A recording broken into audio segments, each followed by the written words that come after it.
असङ्गोऽहम् असङ्गोऽहम् असङ्गोऽहम् पुनः पुनः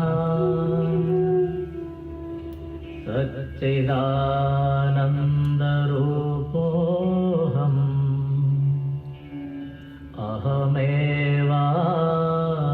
अहमेवाहमव्ययः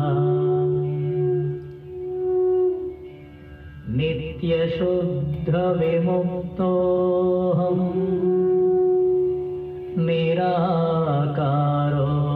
निराकारोऽहमव्ययः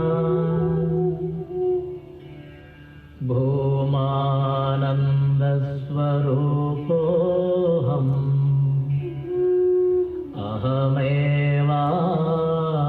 अहमेवाहमव्ययः नित्योऽहम् निरवद्योऽहम्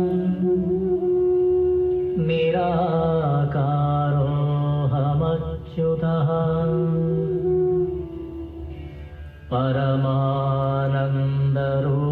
परमानन्दरूपोऽहम्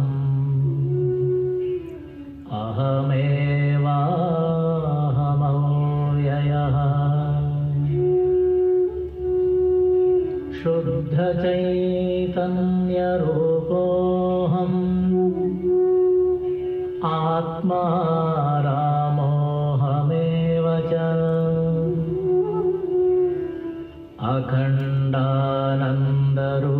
अखण्डानन्दरूपोऽहम्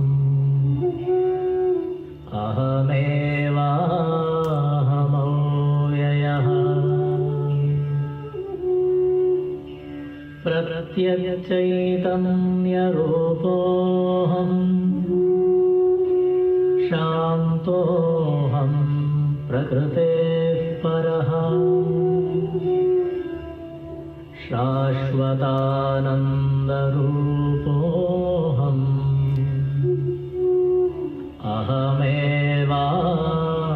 अहमेवाहमव्ययः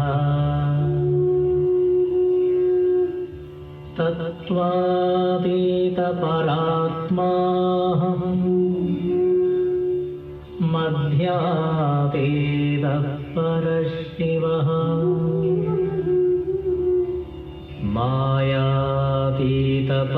मायातीतपरञ्ज्योतिः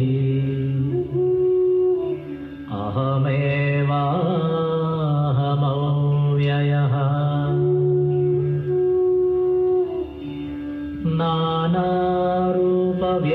नानारूपव्यतीतोऽहम् चिदाकारोऽहमच्युतः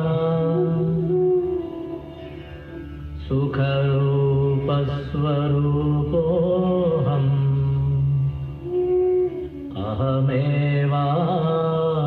अहमेवाहमव्ययः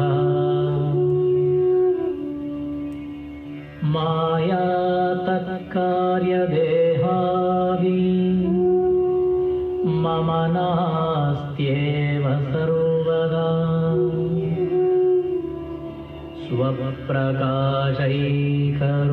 स्वप्रकाशैकरूपोऽहम्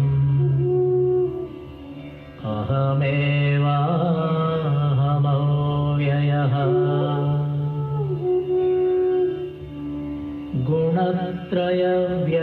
गुणत्रयव्यतीतोऽहम्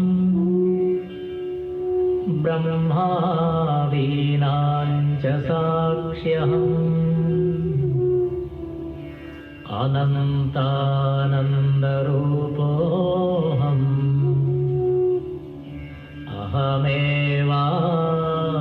अहमेवाहमव्ययः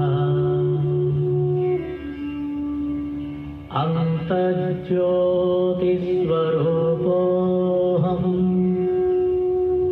कूटस्थः सर्वभूस्म्यहम्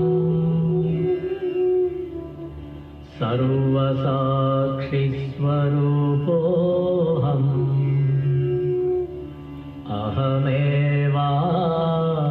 अहमेवाहमव्ययः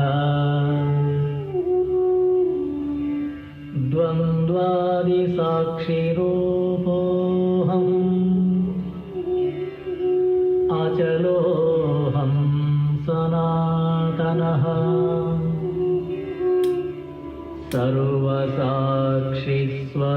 सर्वसाक्षिस्वरूपोऽहम्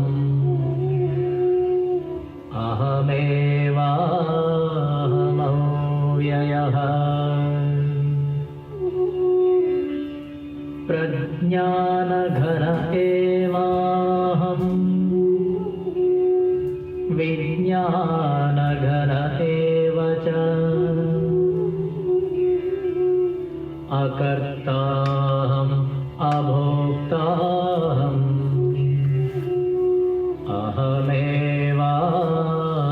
अहमेवाहमव्ययः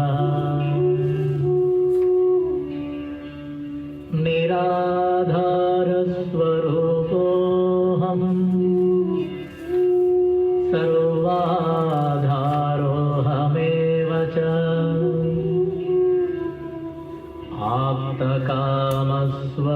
आप्तकामस्वरूपोऽहम्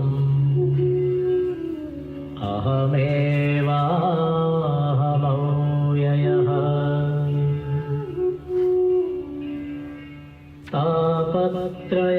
तापत्रयविनिर्मुक्तः देहत्रयविलक्षणः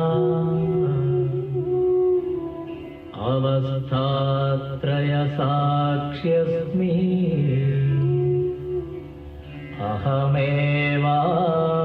अहमेवाहमव्ययः दृग्दृश्यौ द्वौ पदार्थौ स्तः परस्परविलक्षणौ दृग्ब्रह्मदृश्यं मायेति सर्ववेदान्तडिण्डिमः अहं साक्षीति यो विद्यात् विविच्यैवं पुनः पुनः स एव मुक्तः स विद्वान् इति वेदान्तडिण्डिमः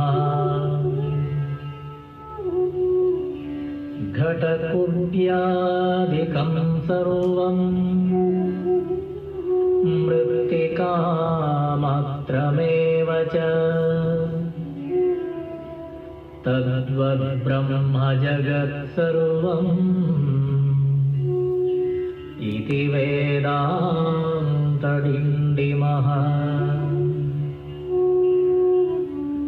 ब्रह्म सत्यं जगन्मिथ्या जीवो ब्रह्मैव नापरः अनेन वेद्यं सच्छास्त्रम् इति वेदान्तडिण्डिमः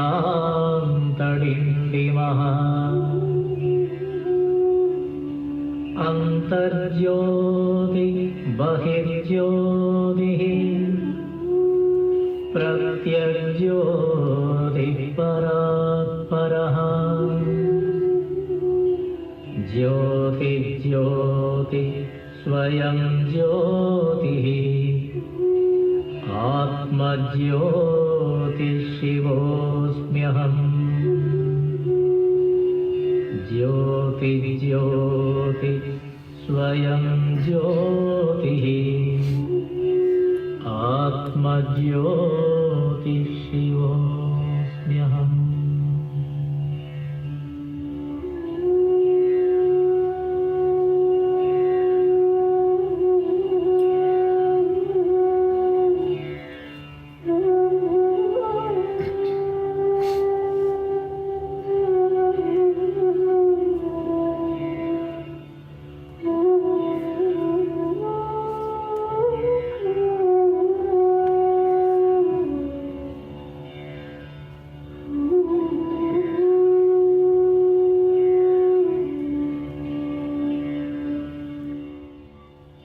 Hari Om, good evening. A very warm welcome to all of you. Please come.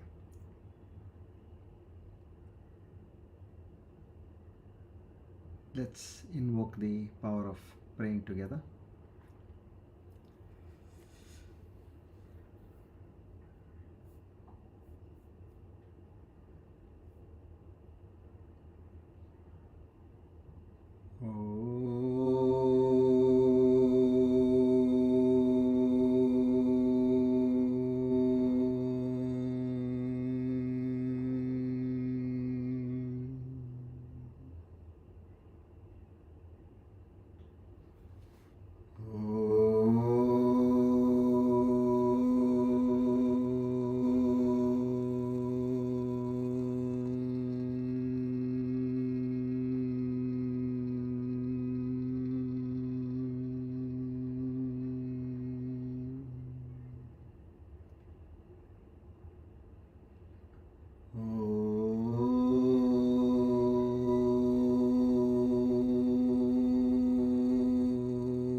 Asato ma sadgamaya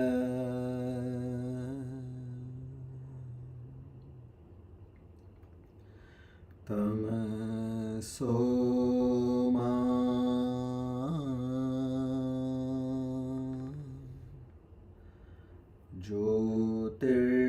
jyotirgamaya mrityorma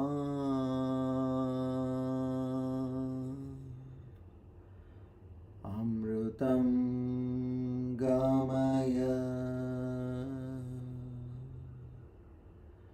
Om Shanti Shanti Shanti.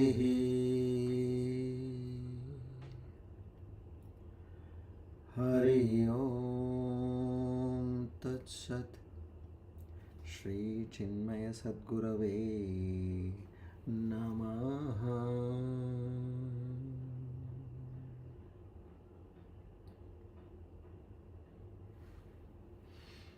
O Lord, the Almighty, the Omniscient, the Omnipotent, the Omnipresent,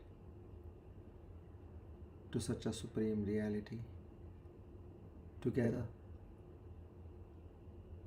with Shraddha, Bhakti and Prapatti, we offer our humble salutations to seek His grace, His mercy, His blessings, His love, His compassion, His benevolence, His kindness, His forgiveness. O Lord, bless us with the divine qualities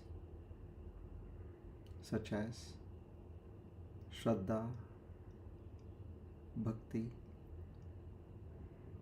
Jnana, Vairagya, Prapatti and Mumukshutvam in much more enhanced quantity. This is only and only to understand Thy true self as a direct experience without the involvement of the sense perceptions and the mind. And this miracle can happen only if Thy grace is available to us. We again and again beseech in Your kind self to grant us this rarest of the rare opportunities and uplift our lives from this bondage of the cycle of births and deaths.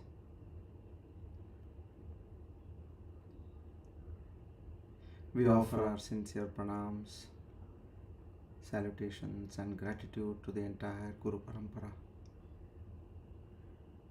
Om Tat Sat.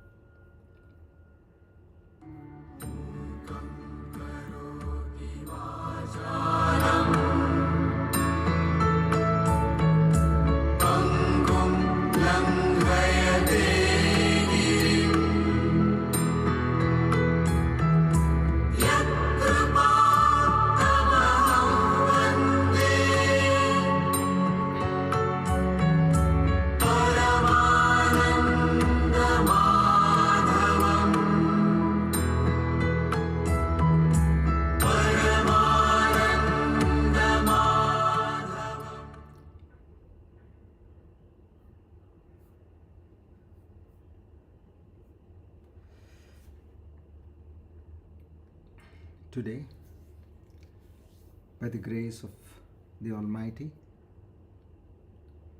and the immense blessings of the Guru Parampara, we are on our Divine Discourse number 465. The Aparoksha Anubhuthi series 52 on the 24th of February 2026.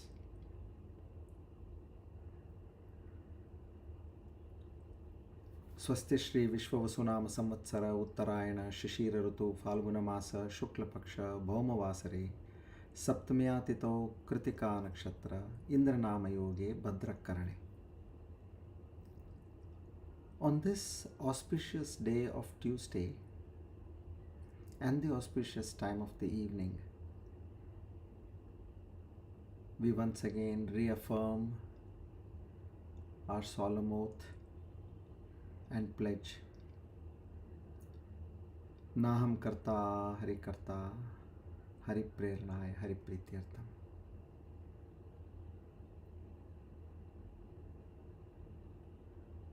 Every thought, action which is happening in my body, every function that is happening in my body is completely driven by the divine force. I am completely aware of this, and I am also aware that the sense of I is nothing but due to ignorance and the power of Maya. Being established in that one supreme reality, I conduct my life, and here and there, for practical purposes, I use the egoistic I to transact in this world. O Lord, give me this clarity of switching between the false I and the true I at every point of time in life. Our humble salutations once again. Om Tat Sat.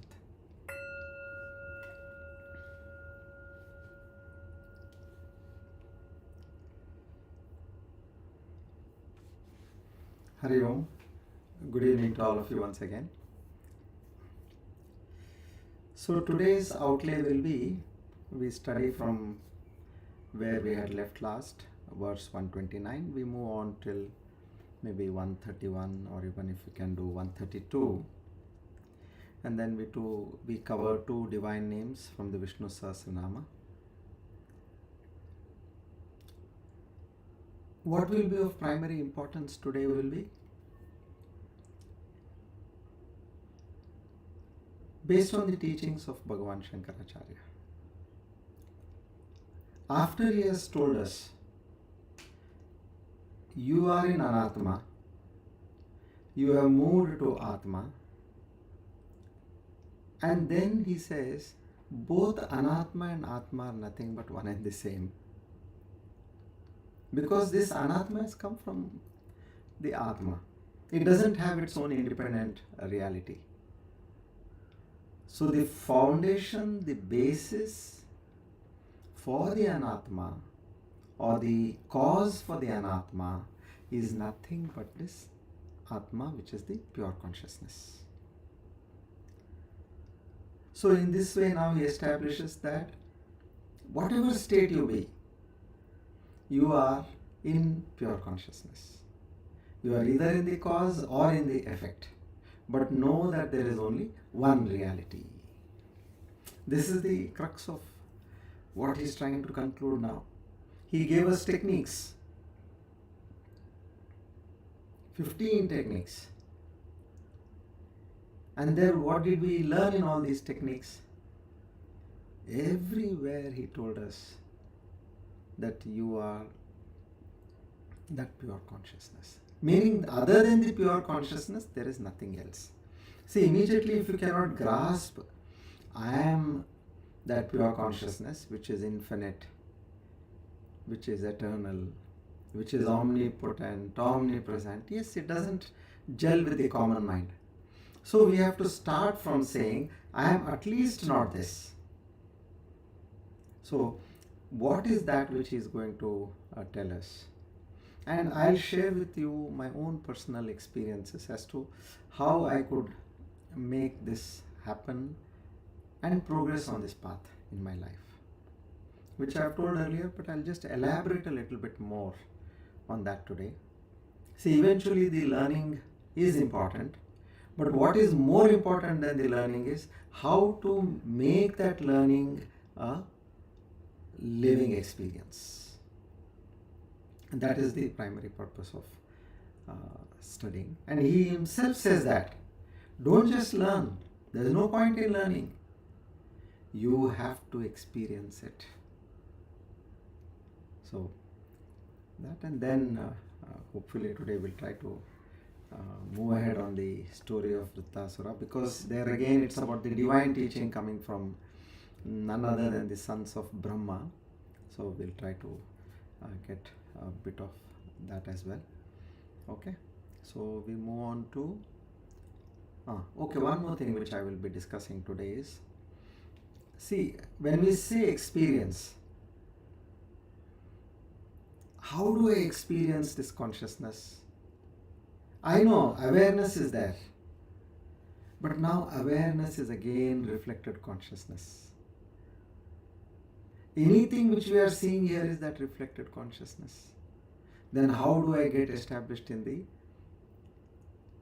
pure consciousness? So these questions will come. So we'll first try to understand, to make this being in self-awareness, that is the reflected consciousness. At least that will come out of that will be a major leap which we'll be taking. From the anatma, we come to the reflected consciousness. You are at least out of the grip of the atma, the anatma, which is Maya, Prakriti. So we will see how hearing happens in our body, how seeing happens, how tasting happens, and at what point we get the experience, and how is this whole construct happening.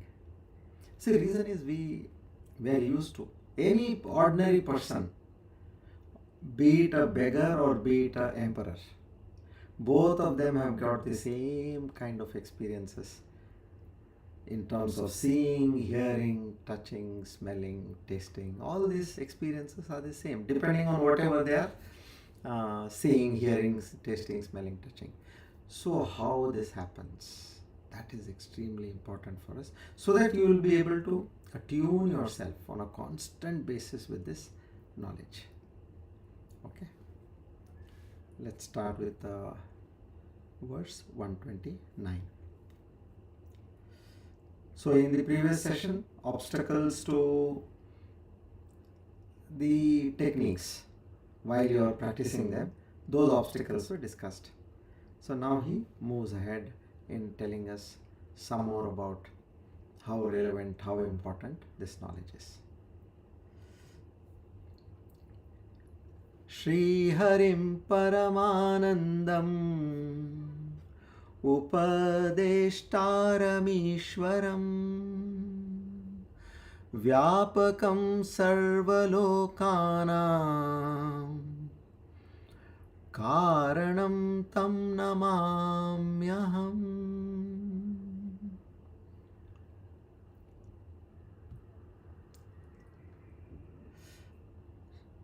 So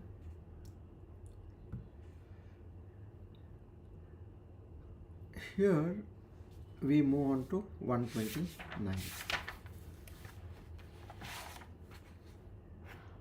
Bhavavritya hi bhavatvam Shunyavritya hi shunyata Brahmavritya hi purnatvam Tata purnatvam abhyaset.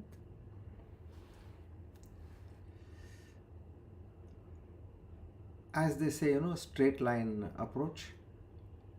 Now this is that kind of a straight line approach. No beating around the bush. Here, he tries to explain to us. This is now immediately after he telling us about the obstacles, hurdles, impediments which come in the spiritual practice. He says, look, bhava vrittya hi bhavatvam. Bhava means what? Emotion, feeling, thoughts.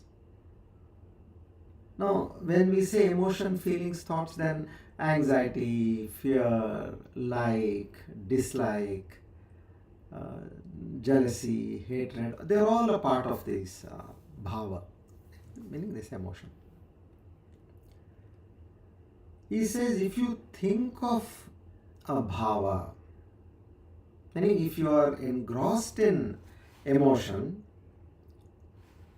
your mind will be obsessed with that particular emotion. Now, how does this happen? That's the reason I said at the end I will take up the perceptions which are there. You see a tree. Now, when you see a tree, there is an image of that tree in your mind. So that is known as a vritti. Vritti means a modification. That happens in your mind. Otherwise, you will not be able to get an experience of what you have seen, heard, tasted, smelt, or whatever it is. See, you look at somebody and you are blank. What is that blankness there? You are not able to relate who this person is. I have seen him somewhere.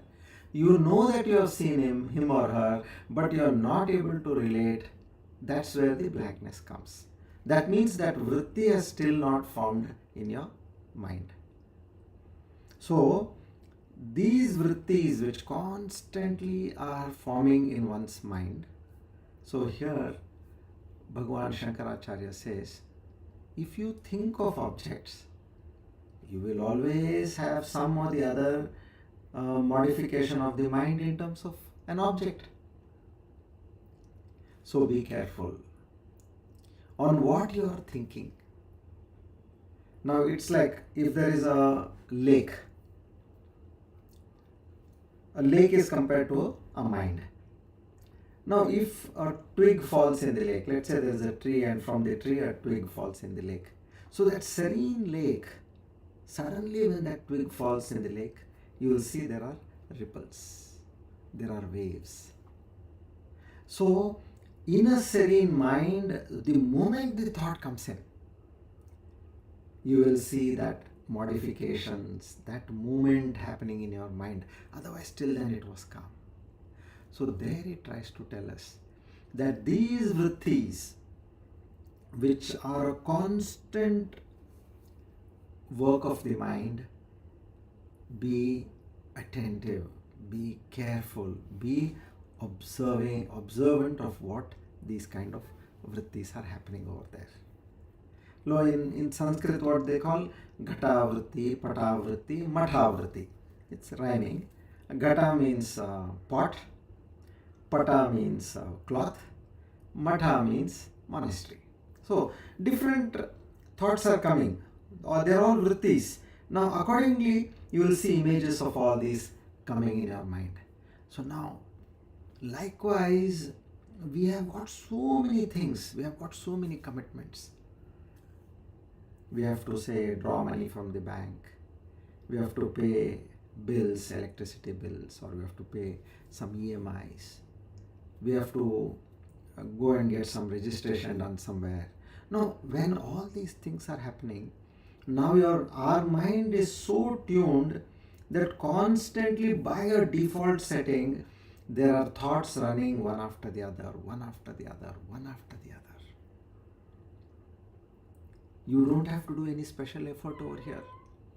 For any common man, the default setting of the brain is that the brain is always in action, chasing the routine tasks.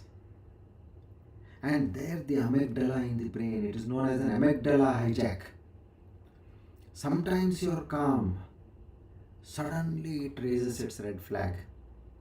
it says there is some kind of a risk coming up. What is that? It throws a fear at you. The moment it sees you calm and getting into the divine process, it will immediately throw a red flag. He says, see, you may be thinking that this particular person is good, but you will have problems with that person. Now, where is this coming from? This is the job of the amygdala brain.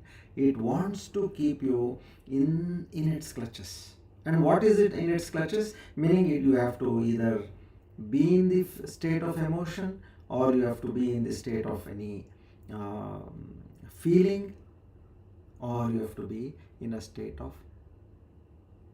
some understanding.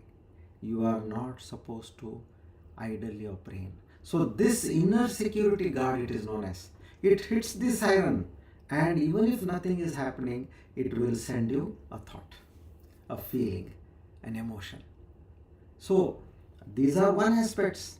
Now, why should we understand all these basics? Because first understand the tricks of the mind and know if this is happening, meaning yes, here this amygdala is now trying to overpower. And otherwise, in common, now the senses are also there behind the mind. They show you attractive things, something which you like. They say, look, said this new movie has come of so and so. It's really good, I've heard. Then somebody will tell you, the moment you talk about that, somebody will add to it. The ears will start listening now. Oh, is it so? Is it so attractive now? Then, or somebody will say, you should go to so and so place. It's so good. It's a very good place to holiday. Or you should go to so and so place to eat. So now, the mind and the senses both are trying to push you in a state of that vritti. And in between, if there is nothing else, unnecessary anxiety, unnecessary fear, unnecessary tension. Did anything happen? No, nothing has happened.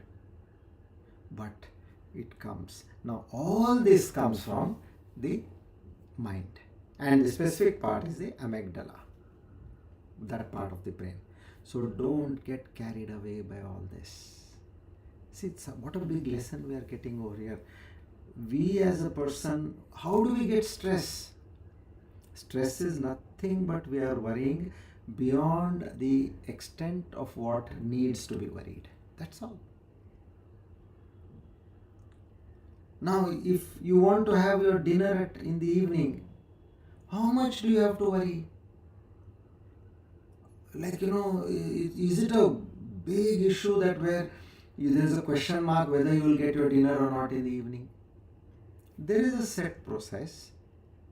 Okay, your maid will come. If he or she doesn't do it, then eventually you can cook. If you also cannot cook, then you always have apps to call for food or go to somebody's place. It is not such a big thing. That will be a kind of an anxiety or a tension for a person who is living on alms, who is begging and eating. For him, he may get a state refusal that nobody may give him food. But for us, we suddenly think. I have seen some people, suddenly they get anxious and they are out of mode. What happened? They said, my maid, just now she calls me and she says she cannot come.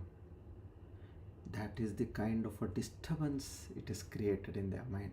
Now, how does that happen? Because they have taken it, giving importance beyond a particular level.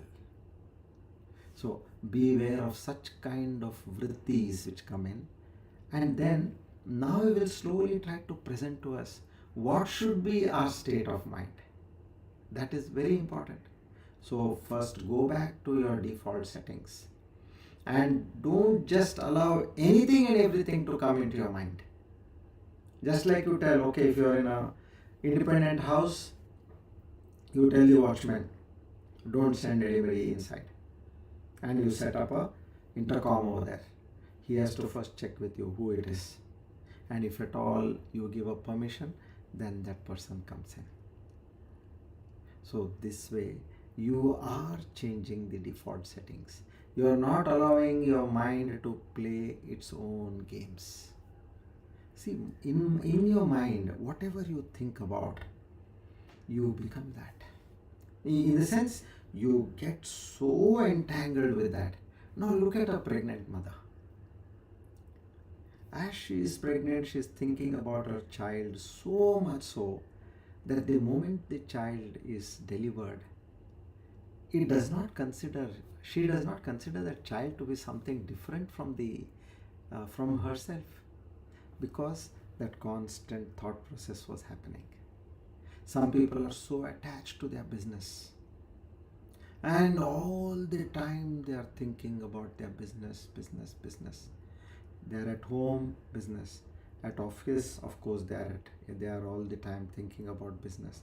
When they go out for a party or a wedding, they are thinking about business. And now all the more that you have your mobile, you are also talking about business. Not only thinking, you are talking about business. So this excessive thought, that is what he is trying to say, this creates such a kind of a attachment, a bonding, that thought becomes a default setting and it starts repeating in your mind. We have to be careful, otherwise you will not realize. Now there was a mother. She bought a puppy for her daughter. And one day her friend came and she asked, "How is your daughter?" So, what to tell you about my daughter? She has forgotten herself. She's all the time with the puppy. All the time. You ask her anything, did you have your bath in the morning? She doesn't know. You had your breakfast properly? No, I gave her breakfast. She just took a sip of the juice I gave her and she ran away. She took a bite of the porridge I gave her, she ran away.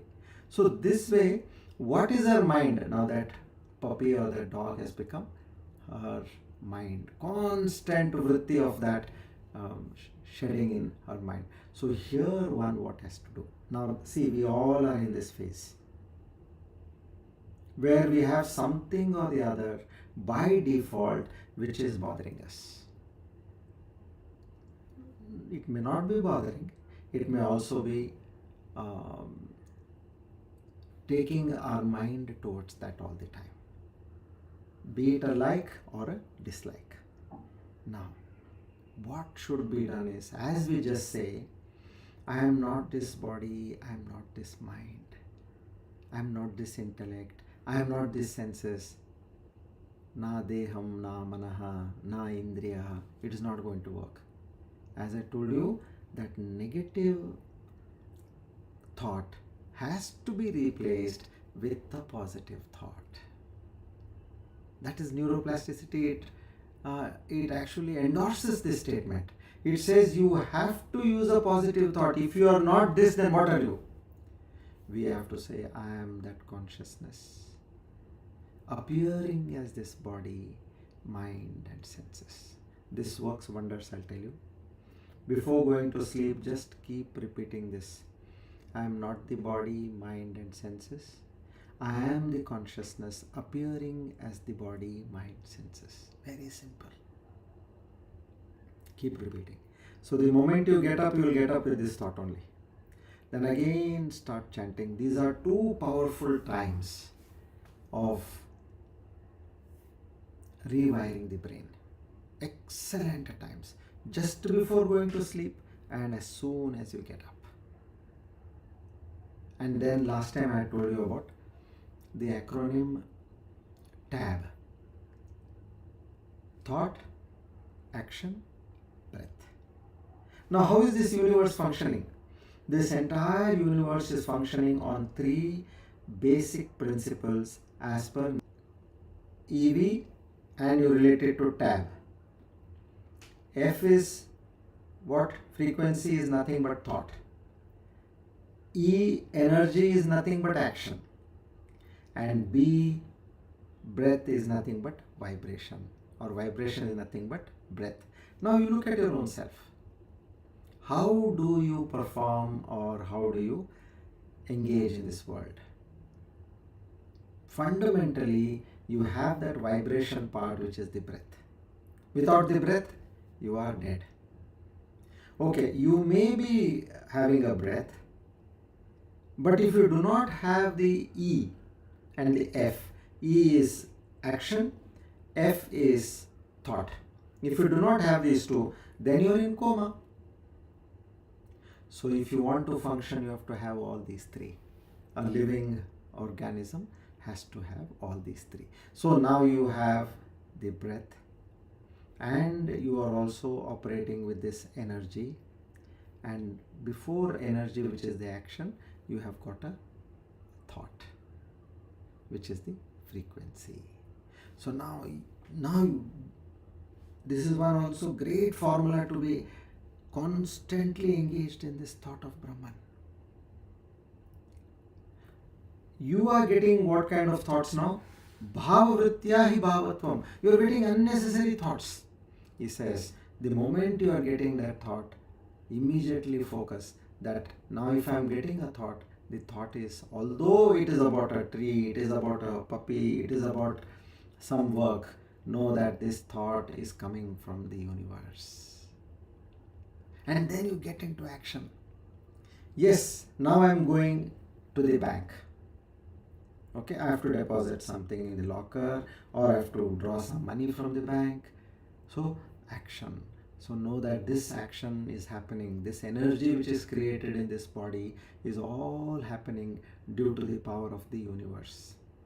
You are completely smashing this kartritva bhava, which is the key to self-realization. First and foremost, you are not there. And then breath is always there. Look at your breath anytime. You are breathing. Wow. With this way, these three things get connected to the universe. And know that that consciousness is appearing through this body, mind and senses. Next step.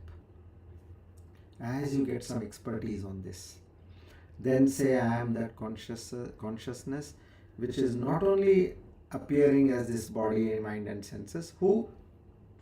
You the person. Not only as this person, but I am the consciousness appearing as the body, mind and senses to the persons around you. First take it with your near and dear ones. If it is with your child, it is very easy because you are already one with your child. And then slowly say, I am that consciousness appearing as the trees, as the mountains, as the clouds, as the rivers, as the sky. That way. You have to be in that kind of a thought. Don't allow the default setting to come in place. Change the default setting. I am not this. So that bhavavrityahi bhavatvam. Bhavavrityahi bhavatvam. And then sometimes you may be in shunyavrityahi shunyatva. Shunyavritya means like you are into a state of meditation as we used to do. Observe your mind, observe your thoughts. Don't reciprocate with your thoughts.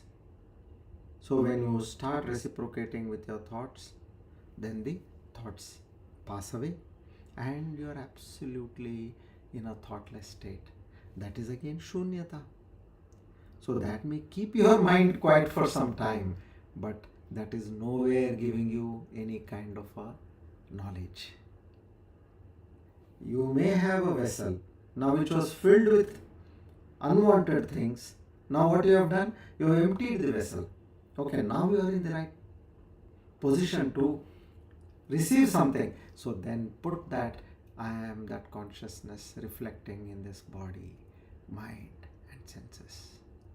TAB, tab and FEV. Keep this constantly there. And as you do this, keep moving forward. Then what happens is Brahmavrityahi Purnatvam. Brahmavrityahi Purnatvam. So what will happen? This Purnatvam, that infinite nature of consciousness.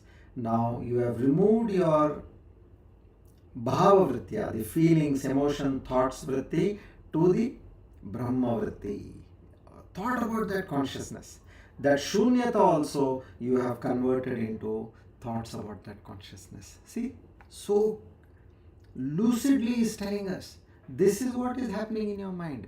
Either you are with all these thoughts, feelings, emotions, or you are in a state of peaceful state like a yogi, you are in a state of shunyatva. But in both these, bring that Brahma Vrittya, Brahmakara Vritti. Bring that over here. Again and again keep telling yourself that I am that consciousness. Appearing as this body, mind and senses. That pata, ghata, mata, whatever it is, thought is coming. It says all that happening in that Purnatva state. Without that consciousness, there is nothing which can appear or function over here. There is no second thing other than consciousness. So come to that state and be in that state of Purnatva.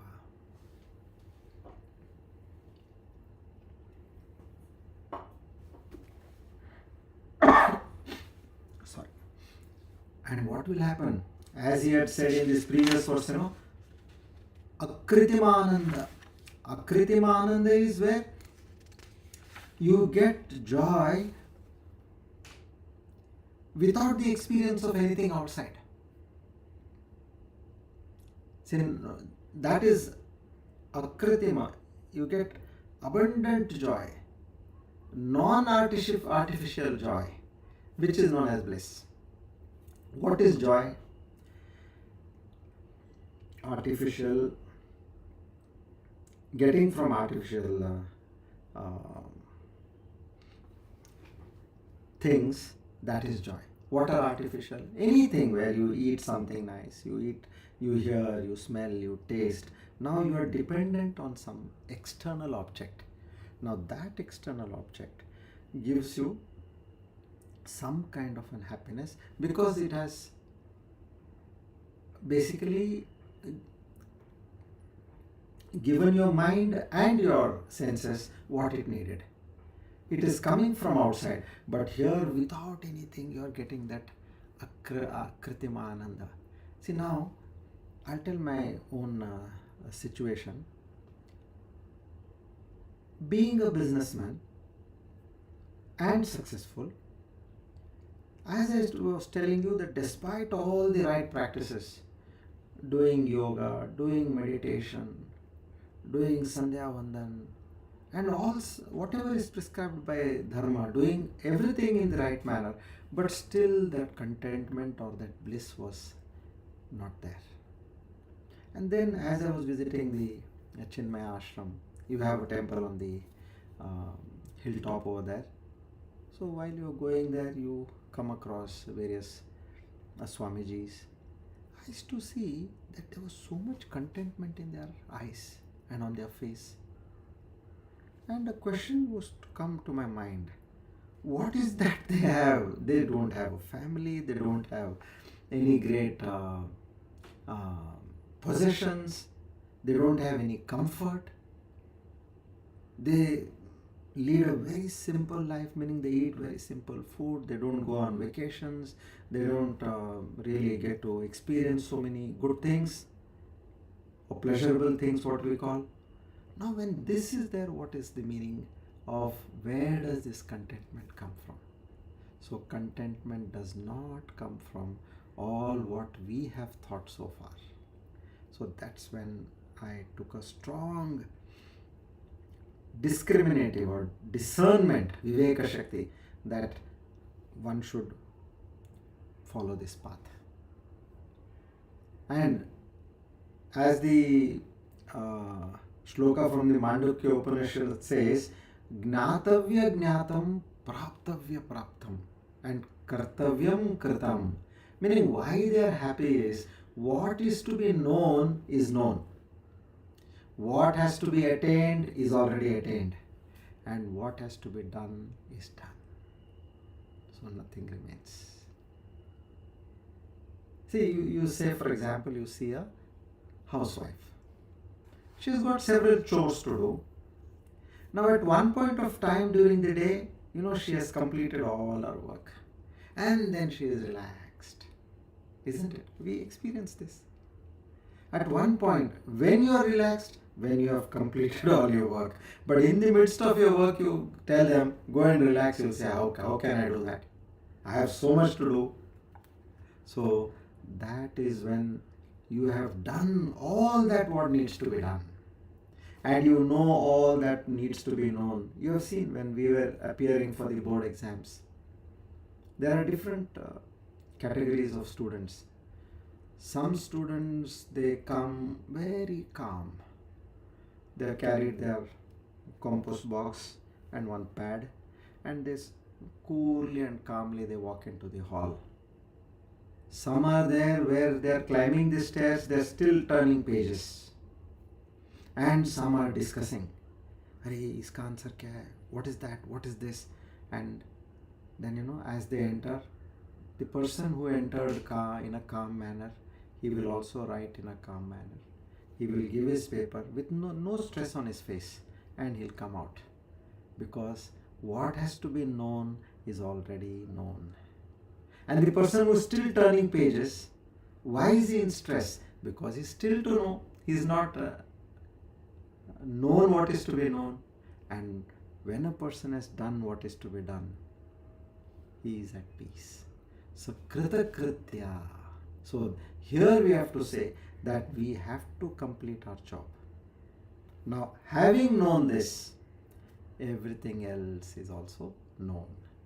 So this is what precisely here Bhagavan Shankaracharya tells us. See, look, this akritima ananda, if you really want joy, bliss in your life, then you have to know this reality and be established in that reality. Not just knowing that reality, you have to be established. And what is the benefit for me? While I am living, while I am trying to know this, then a dictum comes, Swalpamapyasya dharmasya trayate mahato bhayat. Even a little bit of understanding or dwelling on the spiritual path, trayate mahato bhayat. Mahato bhayat means the biggest impediments, the biggest fear. Bhayat is fear. Trayate, you will be able to cross over. Swalpamapyasya, with a little bit of involvement on this spiritual path. So this is the advantage what one can get. It will drive you away from all these kind of fears, which normally somebody as a human will be dwindled with. So he says, watch your thoughts, watch your feelings, watch your emotions, and fill in that place. Yes, now if a thought is coming, if a fear is coming, if anxiety is coming, it is all coming due to that consciousness, appearing in that consciousness. And I am not this body, mind or senses. I am that consciousness in which all this is appearing. Keep changing that thoughts, but don't be carried away with the thoughts. So after having said this, now he takes us to verse 130. Come, let's see what is 130.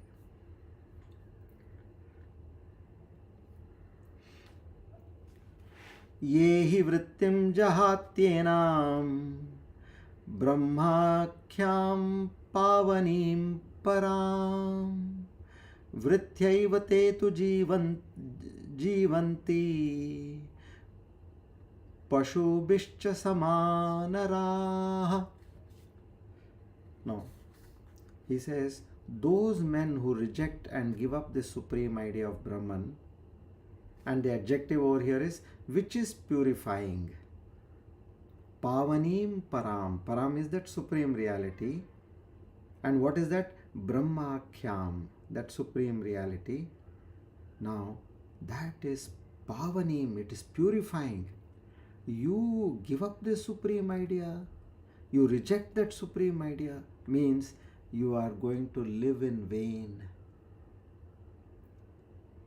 You are going to live in vain on this planet, just like beasts, like animals. So, in a way he tries to condemn this kind of a living where you are not attuned to think towards the thought of Brahman, which is not only supreme, but it is also purifying. Okay, now let's take this up.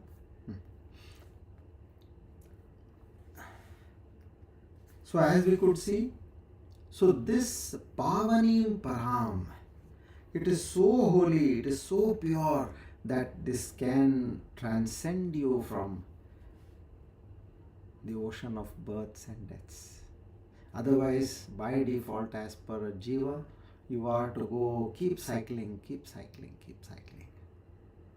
in all the species of whatever you can think. So, if you want to get out of that, he says, move towards the thought of that supreme reality. Otherwise, you are a beast. Now, why this? He does not mince words over here, or he tries to sugarcoat. No, he says very clear. Reason is you get a rare opportunity of being a human, which is given to every creation. And what is that which a human has? The human has that capability of understanding this supreme truth. That Pavanim, Param, what is there? None other than the human mind has got this capacity. So that's what he says. If having that capacity, if you still do not do this, that means you are none other than a beast or an animal.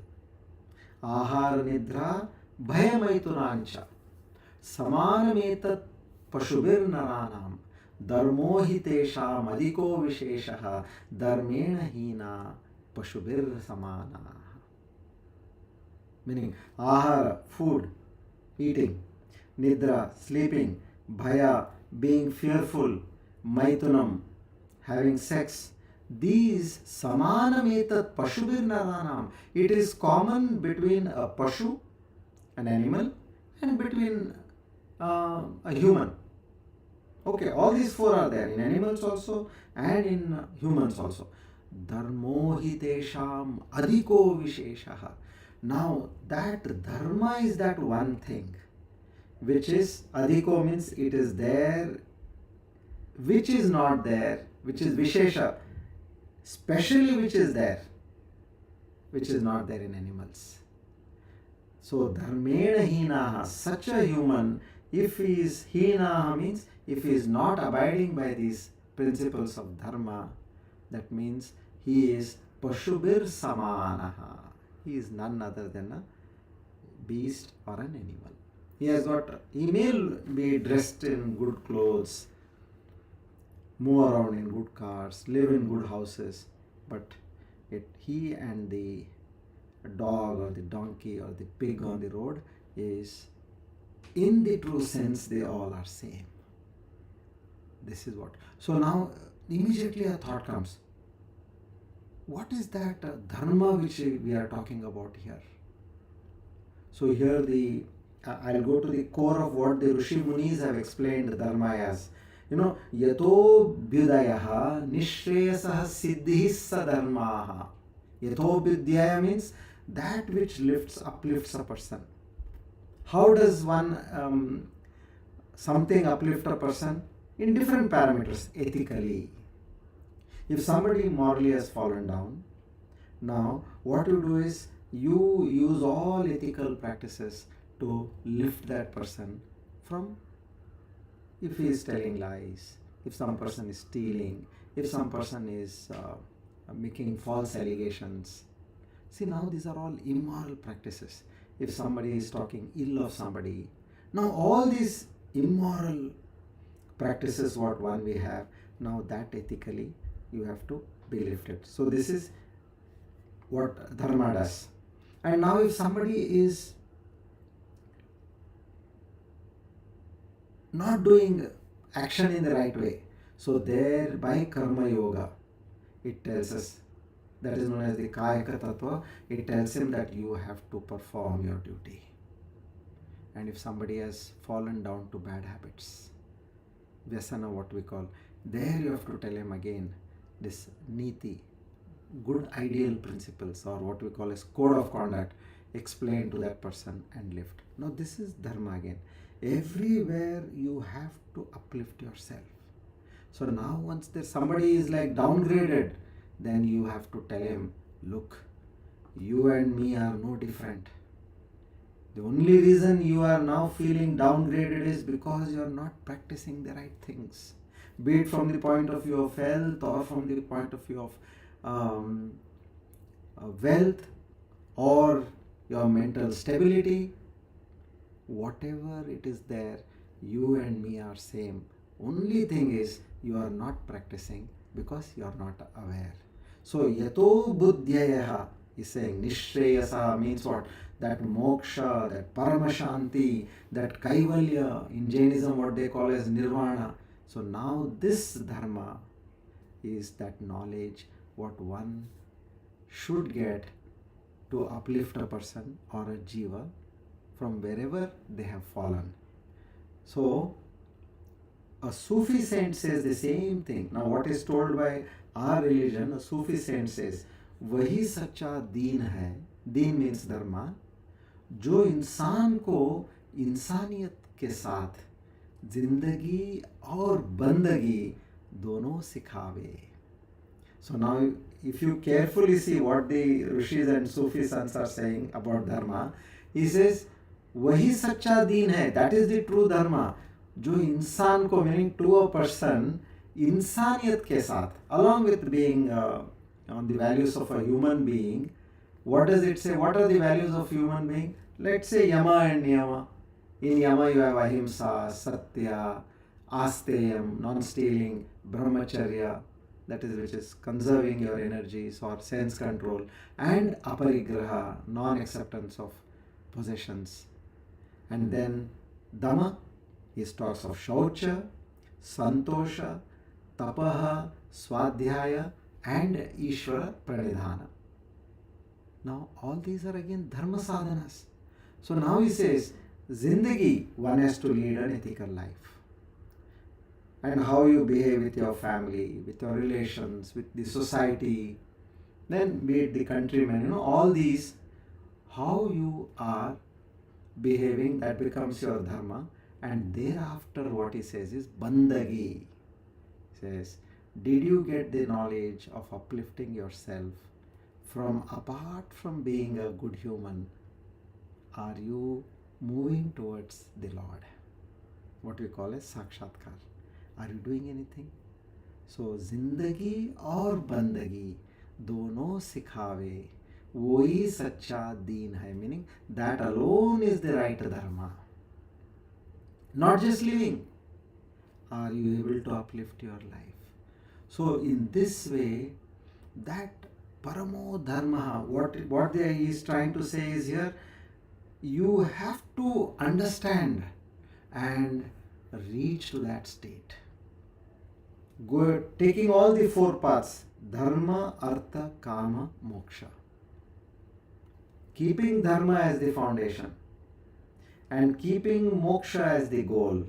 In between you have this artha and kama, which are modulated. And this dharma again, it is the bija mantra is dhri. Dhri is that which holds to the very foundation of existence. And what does this do? As we discussed earlier, atyantika dukkha nivritti paramananda prapti. If you are on the lines of dharma, let any kind of a hurdle, impediment, situation, untoward situation come to you, but you are blessed with the divine and you will have the power of resistance to overcome that sort of a situation. And what is life? Eventually,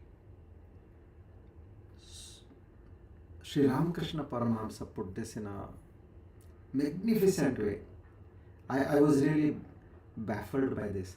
He says, whatever you achieve in life, they are nothing but zeros. Okay, you bought a car, zero. You bought a house, zero. You bought a holiday home, zero. You bought another 2 or 3 more houses. Okay, because you're prosperous, you're buying just like that, zero. You built a big business, zero. Or you are very successful in a job, zero. He says, then what is this then? All what you are making in life, you became a very powerful person, a very famous person, zero, zero, zero. He says, bring in that spirituality. There you get a number. It may be 1 or 2 or 3, whatever number it is. The moment you bring in spirituality, then place it before the zero and see how all the zeros get their value. So life without spirituality is a big zero. Just bringing in some amount of spirituality adds so much to all that what we are doing. That zero gets a value in life. So here it is. If you are giving up that supreme idea, you are rejecting it. That which is purifying and supreme, without which if you are living, then your life is nothing but big zeros. It's just equal to a beast or an animal. Like here, sometimes, when you are telling something, you make a kind of a staunch statement without mincing words. He tries to play that kind of a position over here. He gives us point blank, I'm telling you, you may be the richest, the most famous, the most powerful, but if you do not have God in your life, it's a big zero, which is like you are like an animal. Okay, now we go to 131.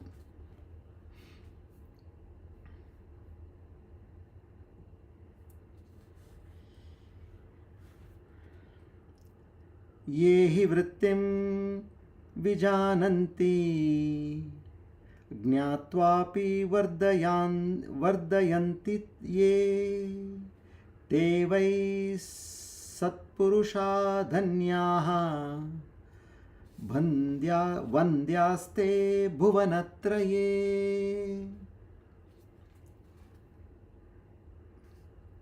Now he takes a U-turn again.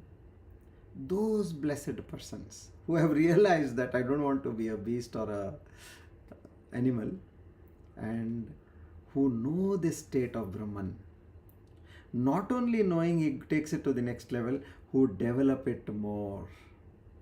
That is, who are developing it more, meaning vardhayanti. That adjective is who develop it more are indeed noble and worthy of respect from all. From all meaning what? Bhuvanatraye. He is saying respected in all the 3 worlds. Bhuvanatraye. In all the 3 worlds. Everywhere they are respected. Who have these virtuous persons, who have that thought of Brahman, who have replaced the common thoughts of vritti, bhava vritti, what we call, and the shunya vritti. They have completely filled up with the thoughts of Brahman.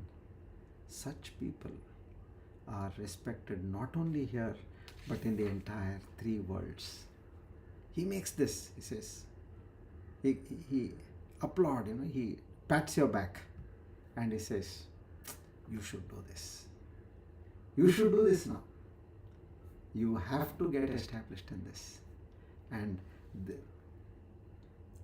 what he says here, Nasato vidyate bhava na bhavo vidyate satah. This is the 16th verse of the 2nd chapter. What is the state of mind now?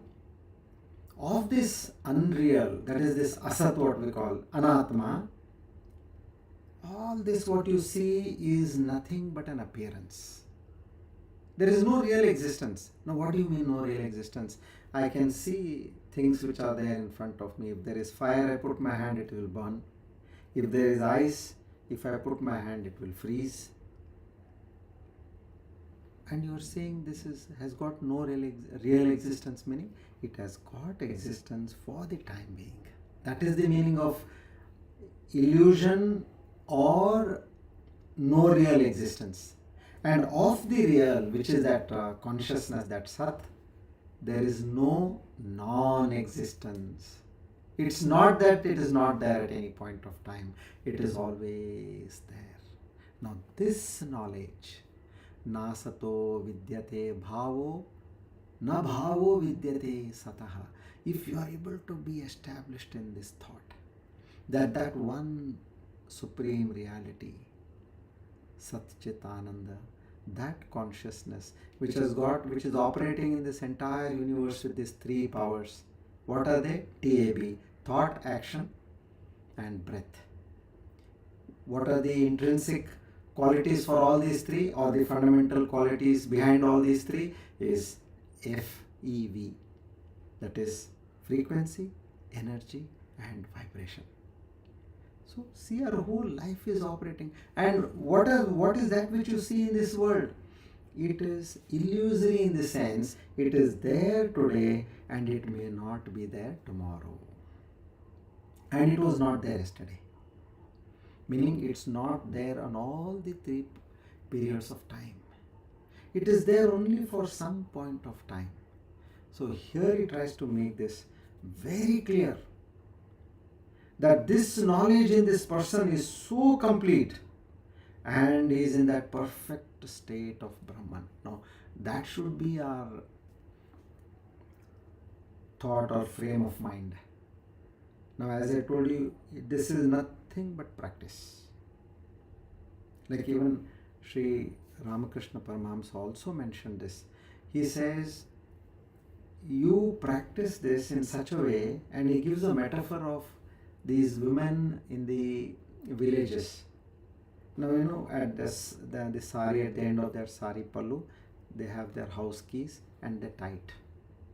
And they go on doing whatever kind of work. It could be in the fields, it could be in a factory, or it could be in somebody else's house, or they could be going out for buying things, or to a wedding function, whatever.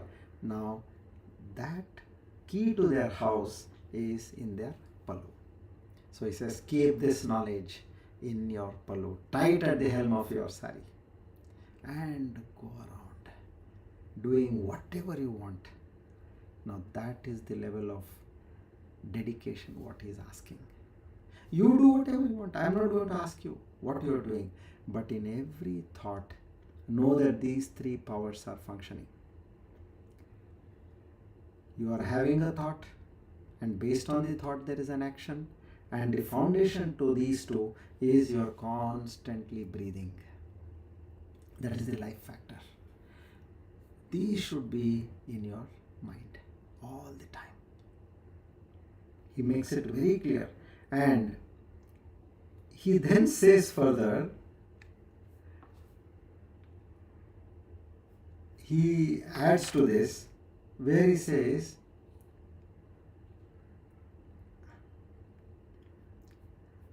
one second. So, ones who have this kind of knowledge, they reach a state where they are respected all across. To what extent? Bhuvanatraye. Vandhyaste Bhuvanatraye. Vandhyaste means they are respectable, honorable in all the three worlds. So make this your point of duty and give it its utmost importance. You don't have to have any kind of a shortcut over here. You are talking, walking, driving, or you're eating, you're bathing, whatever kind of work you're doing, you be in the thought of Brahman. See how you can connect yourself. But without which, if you are trying to get lost in the thoughts, that bhava vritya, you will be drowned in the mind. You will be drowned in the mind. You will never be able to come out. You will die in the mind, and then the mind will take you to another mind of a different body. If you want to get out of this samsara chakra, you come out of this mind. And how do you do that?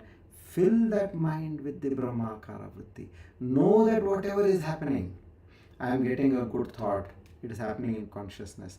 I am getting a revengeful thought, it is happening in consciousness. I am getting a greedy thought, it's happening in consciousness. Let anything come, leave it on consciousness, and you will see how these thoughts refine by themselves. So, Devai Satpurushadanyaha, they are blessed. Vandhyaste Bhuvanatraye, and they are applauded in all the three worlds.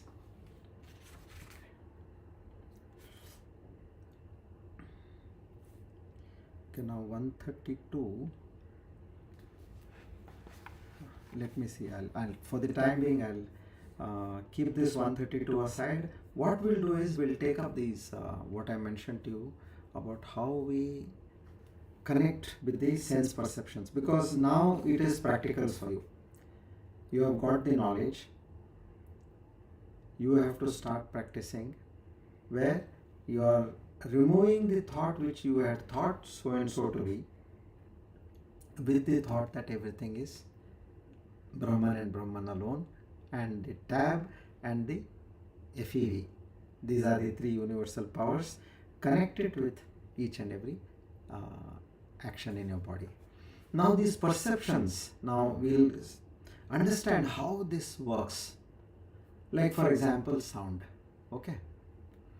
We go step by step, okay? Perception, and eventually you have an experience. From where to where this happens. We just now, if I am talking, you immediately listen, but there is a process which happens. Now, let's understand the process and know who is doing what. You will come to know that you are doing nothing. It's all happening by Prakriti. Go by the simple fact, did you create yourself? No. No, you did not create yourself. You were born from your parents. And did parents, they did something where they could create a child? No. There was an instinct, and by the instinct there is a process, and in that process the ovation happened and conceiving happened, and then it is created. After that also, what did the mother do? No, nothing. So Prakriti is there at every stage.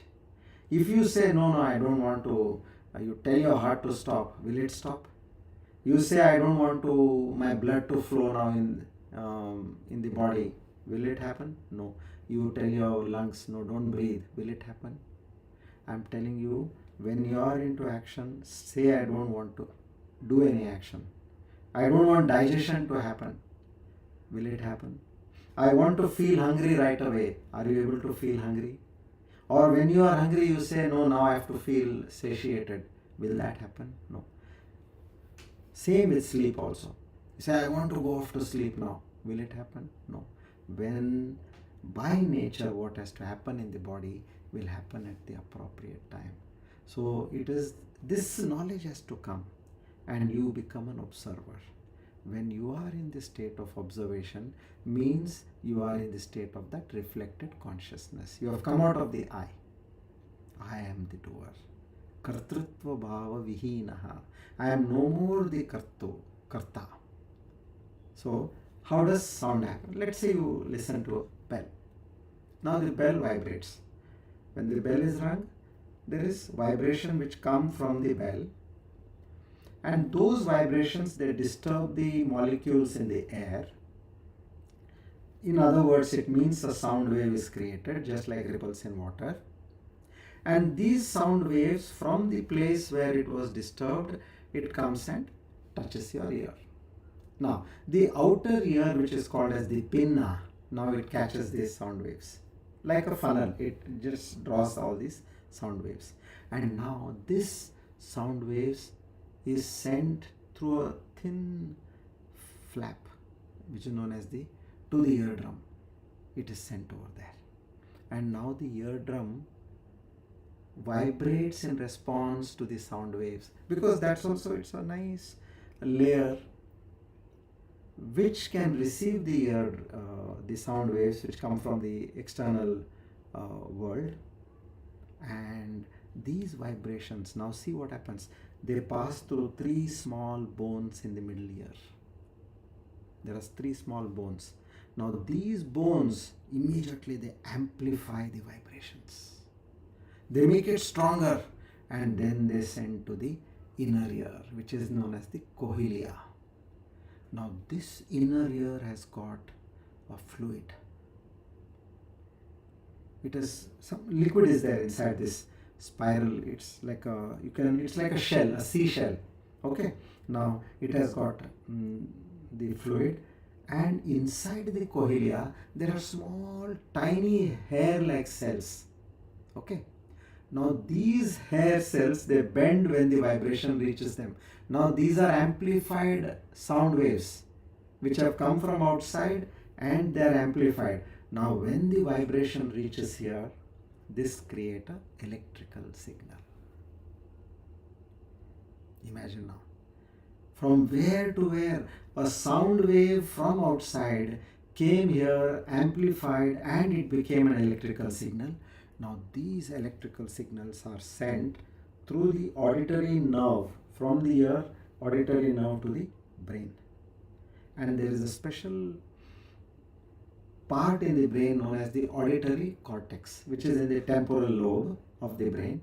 Now it has to go to a particular center. Now it cannot go to the center of the eye or to the center of taste. It goes to a particular part of the brain.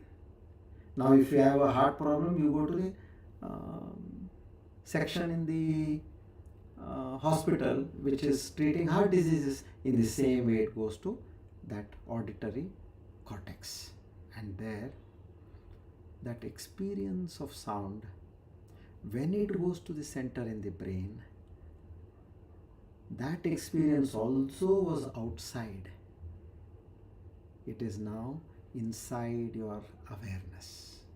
Where was the sound? Did the sound go now in this whole process? What did you see? Electrical impulses went. Now you come to the crucial part, the knowing, that awareness, I heard a sound. Now this happens in consciousness. Even today science is not able to explain this. The sound heard in the mind, experienced in that awareness, is all happening in consciousness. This is that one simple thing, and these hundreds, thousands, 10,000s of experiences are happening in our life. So know that everything is happening in that consciousness. This is the beauty. So we are not doing anything over here. We are only putting a label that I am listening, I am tasting, I am talking, I am seeing.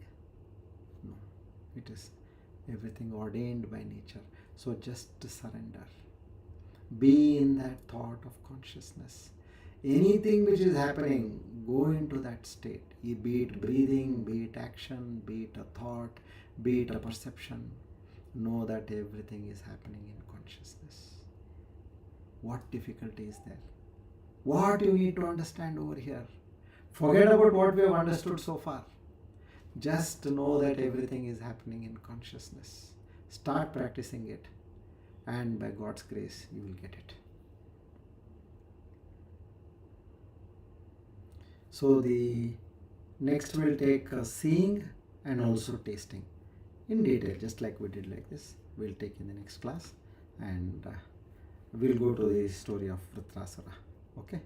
Shri Krishna Arpanamastu. I'll be reading this story because I don't want to mince words again.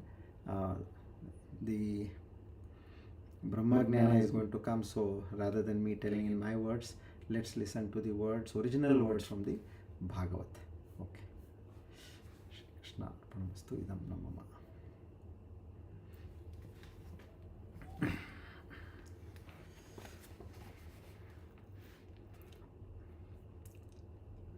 Okay, and this, let me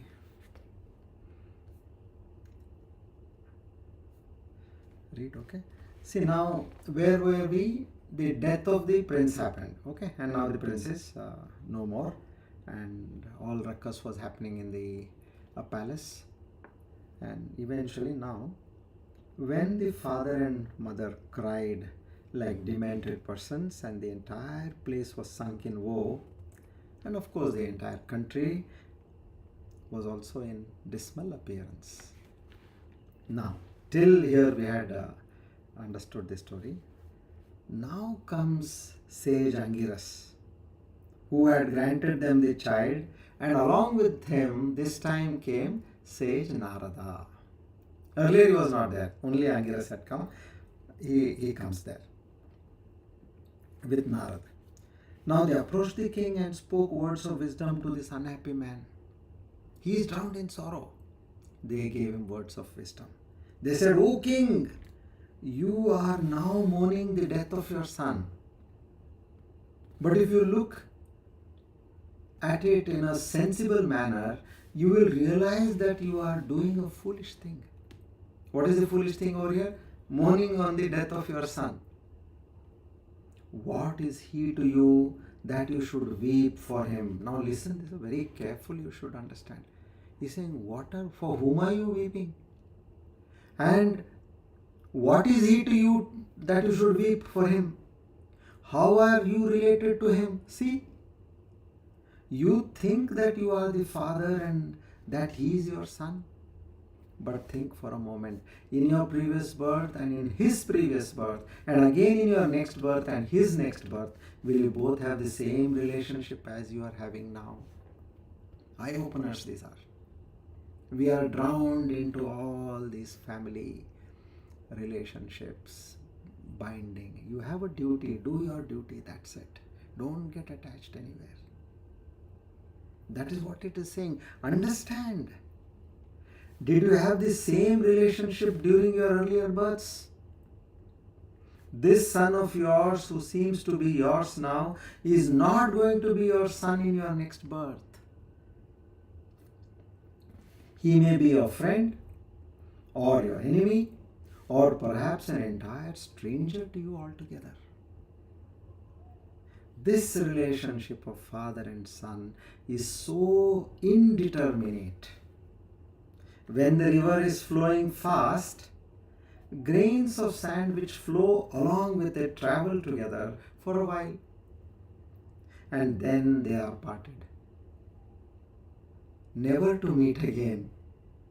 Even so, in this stream called time, you and your son travel together for a while, and now the parting of the ways has come. Like a plant is born of another because of the seeds, even so children are born in this world. No one has a claim on his child. See this statement again. There is nothing here to be sorry for. Deluded by Maya, you think that you are the father of this child, and so you weep. Shed this delusion. Angiras and Narad, both are the sons of Brahma. Now they are telling this king, shed this delusion. You and I and all living and non-living things on the face of this earth are here for a while in this birth. After death there will never be a meeting of all of us. This is another mind-boggling aspect. Never we are going to meet again. See, so much we are attached to now, and after your death or the other person's death, you will never see them again. In that form at least. Or as they say, you may come as a friend, a foe, a servant, again a son, a daughter, whatever. This is just a temporary abode for all of us who stay together. Why then should you feel sad? The Lord creates, He preserves, and He destroys. This is the law of nature. Out of the body of the Dehi, called father, out of the body of the Dehi, called mother, is born the body of the Dehi, called the son. This is as natural as the birth of a seed from a tree. The bodies get destroyed following the law of nature. The law that what is born must die. However, the Dehi means the Atman. So from the Atman of the father came the Atman of the father, Atman of the mother, came the Atman of the son. What is common over there? Atman is common. Father, mother and son are three different appearances. So from one Atman, there is a father, there is a mother and there is a son. So there are no three different things, it's all one Atman. That is what we should understand here. However, the Dehi, the Atman, never gets destroyed, and so there is no need to mourn the death of something which has no death. This demarcation between the body and the Atman exists because of the ignorance of the true nature of the Atman. We also didn't know earlier. At least I didn't know. At one point when I got to know, now it's very clear. So come, rouse yourself and get over this false sense of loss and pain. There is no need for pain here. King Chitraketu heard these words. He was drowned in mourning. He was paying attention now. He heard these words and wiping his face with his hands, he said, "Who may you be that speak such comforting words to me?" He doesn't know who they are. You are speaking such nice things to me. It's so comforting. I'm getting to understand now already. It is known that the emancipated souls like you travel the world over to reach the truth, to teach the truth to deluded mortals like myself, who behave as we do like mad people because of grief, which in turn is born out of attachment. The son was just born, few days. Attachment was so great. You are the lords of my soul, which is floundering in the sea of ignorance. Please kindle inside my dark heart the light of wisdom and grant me happiness. He said, these few words what you said has already comforted me by and large. So grant me that knowledge with this light of wisdom. Angiras said, "O king," now he responds, Angiras, "I am Angiras, who once granted you the son whom you desired. This Narada, the son of Brahma, is my brother.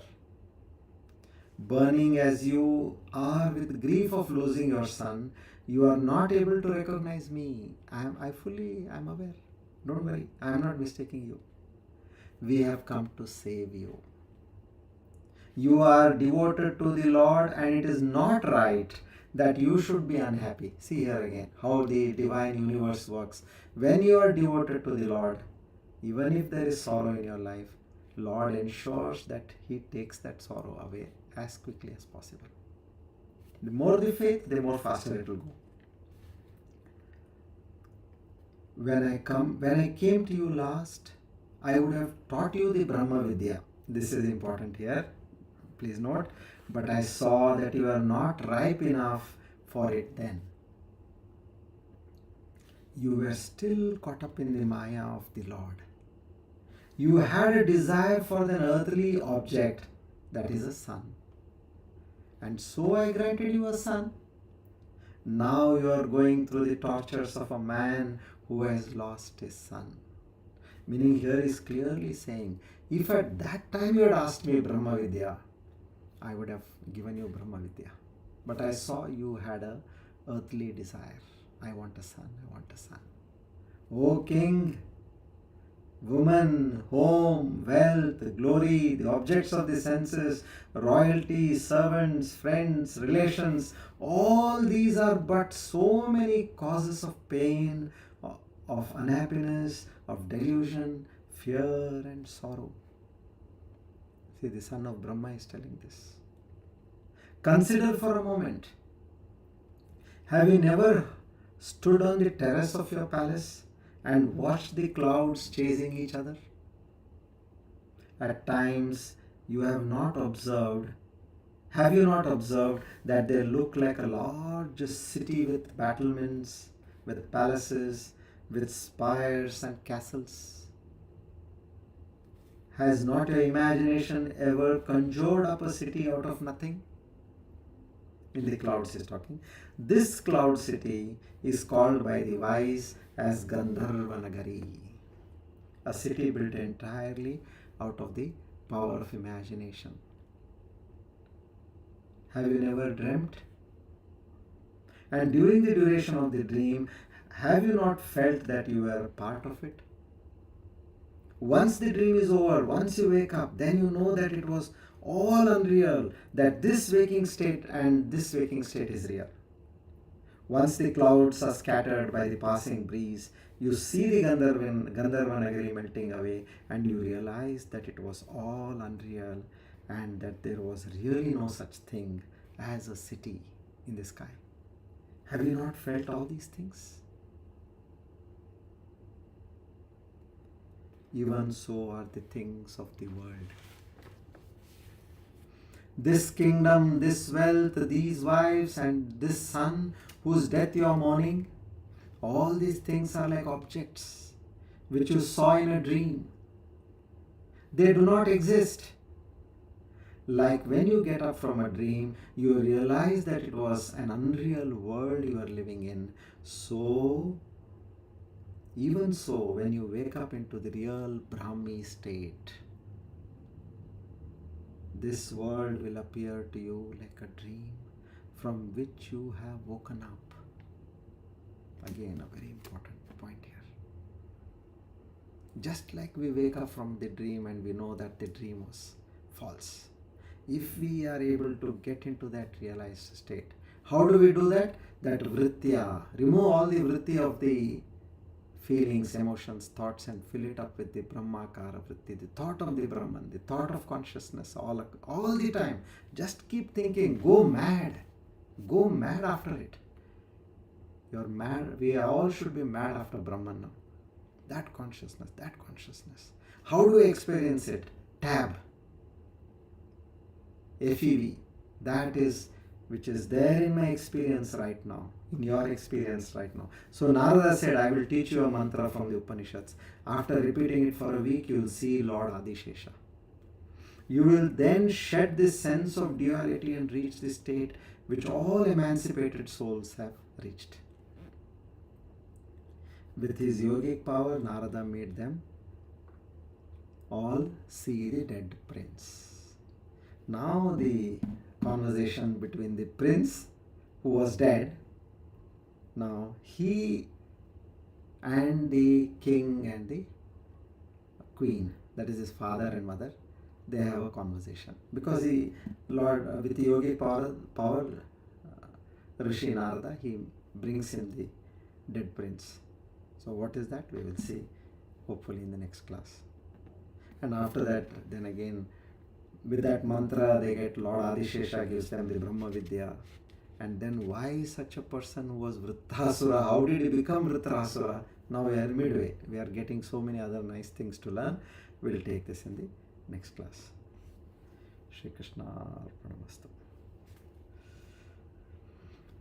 Om Purnamada Purnamidam Purnat Purnamudachyate Purnasya Purnamadaya Purnameva Vashishyate Om Shanti Shanti Shanti. Hari Om Tat Sat. Shri Chinmaya Sadgurave Namaha. Together we offer today's Ajnana Yajna at the lotus feet of the Lord. Seek His grace, mercy and blessings. Naham karta hari prernaya hari pretyartam Shri Krishna arpanamastu idam namama. Om Tat Sat.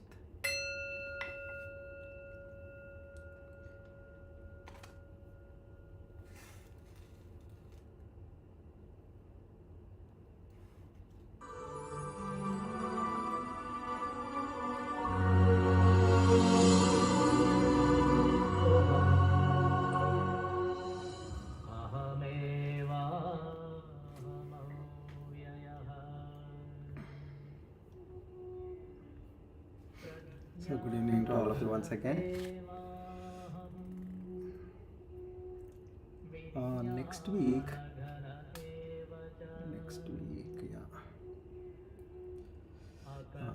it's third Holi, but I am traveling next week on 3rd and 4th.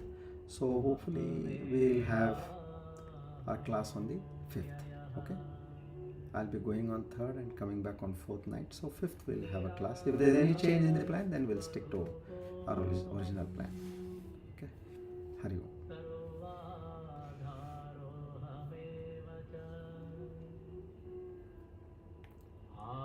कामस्वरूपोऽहम् अहमेवाहमव्ययः तापत्रयविनिर्मुक्तः देहत्रयविलक्षणः अवस्थात्रयसाक्ष्यस्मि अहमेवाहमव्ययः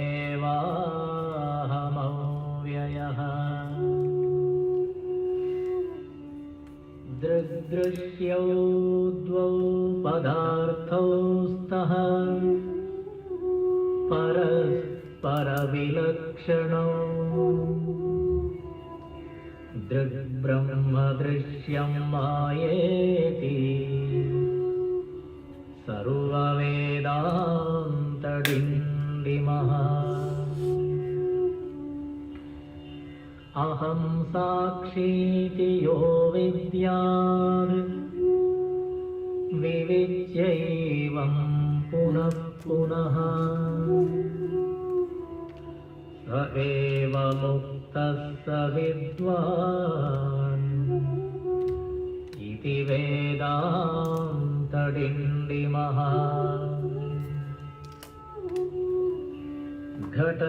घटकुड्यादिकं सर्वं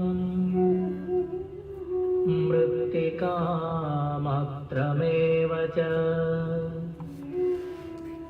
तद्वद्ब्रह्म जगत्सर्वम् इति वेदान्तडिण्डिमः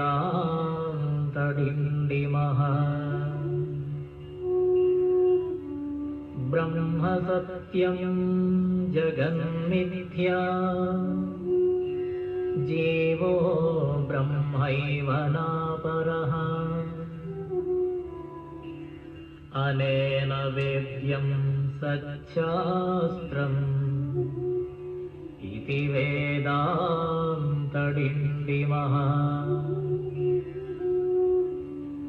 अन्तर्ज्योति बहिर्ज्योतिः